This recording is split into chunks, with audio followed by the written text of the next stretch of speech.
Sister stole my husband years later, begged me to watch her son after a crash. My name's Jack, 36 years old, and I've been flying solo for 3 years now since my marriage crashed and burned.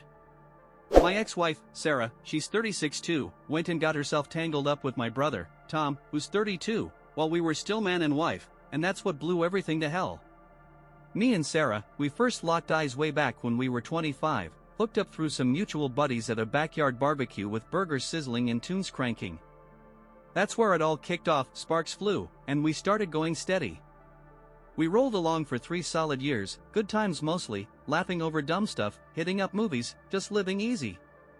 Then one night, out of the blue, she drops down on one knee. Yeah, she proposed to me, not the other way around, and I was floored but said yes, so we tied the knot in a little ceremony with our folks and pals cheering us on. We'd been hitched for 5 years, built a life with a house and all. When the rug got yanked out from under me, I found out she'd been sneaking around with my own flesh and blood, Tom. It wasn't like I saw it coming, the signs weren't flashing neon. Tom and Sarah first clapped eyes on each other when I hauled her over to my family's place for a big Sunday dinner, maybe 6 or 7 months after we started dating. By then, we were deep in it, serious enough that I figured it was time to show her off to my kin and let her see where I came from. I'd already met her people, her mom and dad, quiet folks, no siblings in the mix since she was an only child. My family, though, were a different breed, a loud, sprawling bunch. I'm smack in the middle of the lineup, got my older sister, Lisa, who's 40 now, and she's the only one I still shoot the breeze with these days. That first supper at my folks' house, Sarah slid right in like she'd been born to it. She charmed the socks off everybody. Mom loved her laugh, Dad swapped fishing stories with her, but she and Tom, man, they hit it off like a house on fire. They figured out they were into the same goofy TV shows, you know, those sitcoms you watch when you're half asleep, and they'd read the same beat-up paperbacks, swapping titles over mashed potatoes. They even dug the same food as spicy stuff, tacos and hot wings, the kind that makes your eyes water, and they yapped about it all night, bonding hard. I sat there grinning like an idiot, thinking it was downright adorable, my girl and my little brother clicking like that. Never in a million years did I think it'd turn into the gut punch it became down the road. They got tight after that, real chummy, and I was over the moon about it. Sarah fitting in with my crew made me feel like I'd hit the jackpot. Me and Tom, we'd always been close growing up, closer than me and Lisa since we were both guys and nearer in age, shared a room as kids, fought over toys, the whole deal. Sometimes me and Sarah would even team up with Tom and whatever gal he was seeing that week for double dates, grabbing burgers, catching a flick, or just cruising around town with the windows down. Tom never stuck with one girl long, always had a new face on his arm, and he'd crack these jokes about wishing Sarah had a sister he could snag, saying it'd make life easier. He'd toss out lines like how Sarah was 1 in a million, how I'd lucked out big time landing her, and I'd just chuckle, figuring he was messing with me like brothers do. Never pegged it as him dropping breadcrumbs, hinting he might have had a thing for her. I trusted him, hell, I loved him, he was my blood, and same went for Sarah, so it didn't even blip on my radar that something might be brewing. When she popped the question and we got hitched, Tom was beside himself with joy, clapping me on the back, even stood up as my best man in his rented tux, grinning ear to ear. So you can imagine the freight train that slammed into me when, 5 years into our marriage, I stumbled onto the fact they'd been fooling around behind my back. If you're scratching your head wondering how I missed it, let me tell you, there wasn't a single red flag waving in my face. I trusted Tom with everything I had, my little brother who'd always had my back, and Sarah, she was my rock, my partner. In my book, they'd never do me dirty, and I'd have bet my last dollar on it. For 5 years, me and Sarah had a pretty sweet ride, smooth as a freshly paved road most days. Sure, we hit some potholes. She was dead set on starting a family, kept bringing up babies, and I wasn't there yet, didn't feel ready to be a dad. She'd nag me about working too much, saying I was always at the shop, but I had to be. I was the one pulling in the bigger bucks to keep our heads above water, pay the mortgage, keep the lights on. She'd grumble I was too wrapped up in my job, wanted me to kick back more, take it easy, but I'd try to explain till I was blue in the face that we needed my paycheck to live the way we did, decent house, nice car, weekends out. Couldn't get through to her, though, she just didn't see it. I'm a mechanic, got my own little garage, and it's a grind, long hours under the hood, grease up to my elbows, but I love it, keeps my hands busy, pays the bills, lets me dream about fixing up an old Mustang someday. Sarah, she's in sales, works at a furniture store, and she's damn good at sweet-talking folks into buying recliners, but she's not as all in as I am with my gig, and that's fine by me, never bugged me a bit.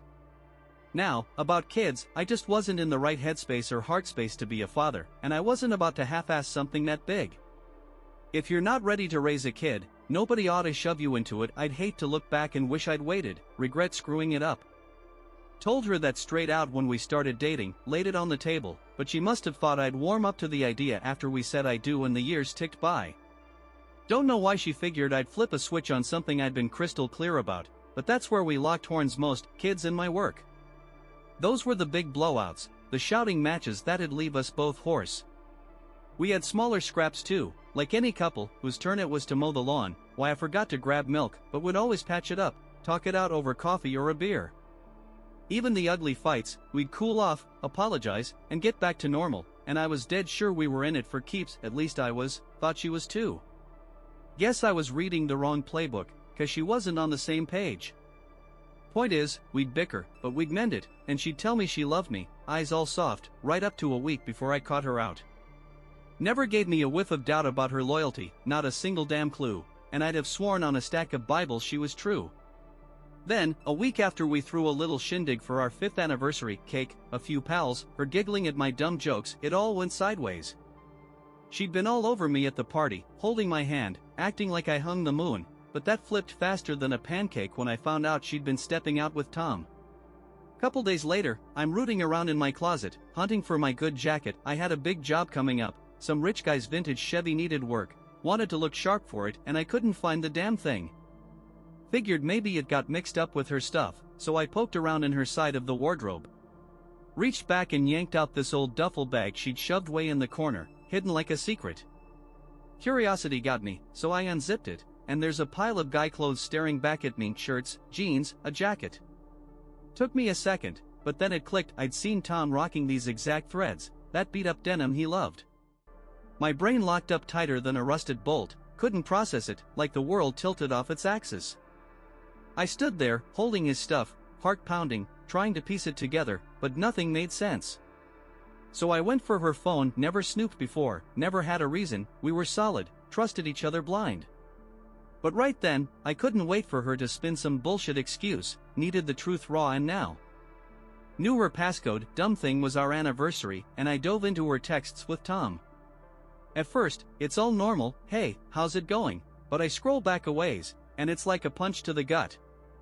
They're flirting, dirty talk, setting up times to meet, explains all those late nights she'd been pulling at the store, saying she had to close up. Reckon it had been going on a few months, sneaky as hell, and that very day, Tom was over for lunch, shooting the shit in my kitchen. Had 'em both right there, so I didn't wait, marched out, threw the phone and the bag on the table, demanded to know what the hell was up. Didn't get tears or I'm sorry, though. Instead, they both looked at me like I was the asshole, said it wasn't my business, told me to back off. Blew my damn mind, my wife's screwing my brother, and it's not my problem? I lost it, started yelling, voice bouncing off the walls, but they just sat there cool as ice, like it was no big deal. Sarah had the nerve to say since I wouldn't give her a kid and was always at the shop, she had to find what she needed elsewhere, and Tom was right there, ready and willing. Real classy, considering she loved the cushy life. My paycheck bought fancy dinners, weekend trips, but she flipped it on me. Tom piped up I should be grateful it was him, not some random Joe off the street, like that made it less of a knife in my back. Said they weren't quitting, and now that the cat was out of the bag, no point pretending. They'd been biding their time till she scored a big commission, planning to move off together, and trailing her like a puppy, but they were fine letting it rip now, get it over with. Felt like my chest caved in, don't even know how I kept standing. They didn't give a damn, no guilt, no regrets, and I wasn't about to forgive him, hell no, so I called my lawyer next day, filed for divorce. Broke it to my folks, and they flipped, cut Tom out cold, Lisa too, whole family turned their backs on him. Didn't seem to faze them one bit. Few weeks later, Tom peeled out to Ohio, 8-hour haul from here, and once the divorce papers cleared 3 months down the line, Sarah packed up and followed. She didn't fight me on it, left the house, the shop, all of it. Guess she figured Tom's new job slinging car parts paid enough, didn't need my money anymore. Worked for me, got it done fast, no muss, no fuss. Since then, me and the family don't know jack about 'em, don't want to where they're at, what they're doing, it's a blank. Pals who still keep tabs on 'em know not to bring it up with me. 3 years later, I'm still scraping myself back together. They smashed me up good, left scars that don't fade. Then, out of nowhere, couple days ago, Sarah dials me up from some number I don't know. Been using the same line forever, picked up without thinking, should have hung up the second I heard her voice, but I didn't. Curiosity hooked me. She sounded rough, voice shaky, begging for help. Said Tom got mangled in a freak accident at work, legs busted, arms all bruised to hell, happened a few weeks back. They've got a 2-year-old boy now, running wild, and she can't keep up with him and Tom laid up. Said she'd hit up her friends, but nobody take the kid off her hands, too big a load, and she's drowning, gotta work, pay bills, nurse Tom, all of it. Wanted to hire help, but their ritzy neighborhood's too damn expensive, so she's crawling back to family. Called my folks, but they brushed her off, said they're too old to chase a toddler, her dad's passed on, mom's up in Maine with her sister, can't swing it. Ask Lisa, but she told M to pound sand, wants nothing to do with M. They don't trust strangers with the boy, so I'm their last shot. Me, after 3 years of silence, no apology, just Jack, we need you. I listened, stone-faced, then told her flat out it ain't my circus, not my monkeys, hung up, blocked the number. Didn't even dive into the weeds, just shut it down. Lisa says I nailed it, but my folks are on my case. 3 years gone, Tom's a wreck, I should man up, help out. I say they're off their rockers thinking I'd lift a finger after what they did. Kid's the kicker, tugs at me, but he's not my burden. They made their bed. They're hounding me, calling me selfish, stubborn, and it's worming under my skin. Did I botch this? Few days roll by, and I'm holding firm. They said it's their business, so I'm out. Folks can shove their guilt trips, they don't get to clock when I'm healed. I took the hit, I decide how it sits. Kid's a raw spot, sure, but not my job. If they're so torn up, they can step in. They're in their 60s, not dead, could handle a couple months of grandkid duty. Won't do it, though, just wanna dump it on me. Told them I'm not budging, and they flipped, said they're done with me, called me heartless with Tom's suffering. They screwed me once, I ain't bending over for round 2 plain as day. Lisa's in my corner, hasn't chimed in yet, swamped with a new gig fixing up houses, but I'll hash it with her when she's free. Hope they figure something for the kid, but I'm tapped out. Week and a half later, Sarah's lighting up Lisa's phone, Tom too, relentless, but Lisa's leaving M on read, ignoring the flood. She's ditching our folks. Too funny, they tagged me selfish, now they're the ones high and dry, no family left. Could mend it with Tom, but they won't lift a finger for his boy. Same old song, say they love us, never show it. Years back, Lisa's kid snapped his arm falling off a slide. She needed dough for a doc to fix him up proper. Folks said no, hoarding for their golden years.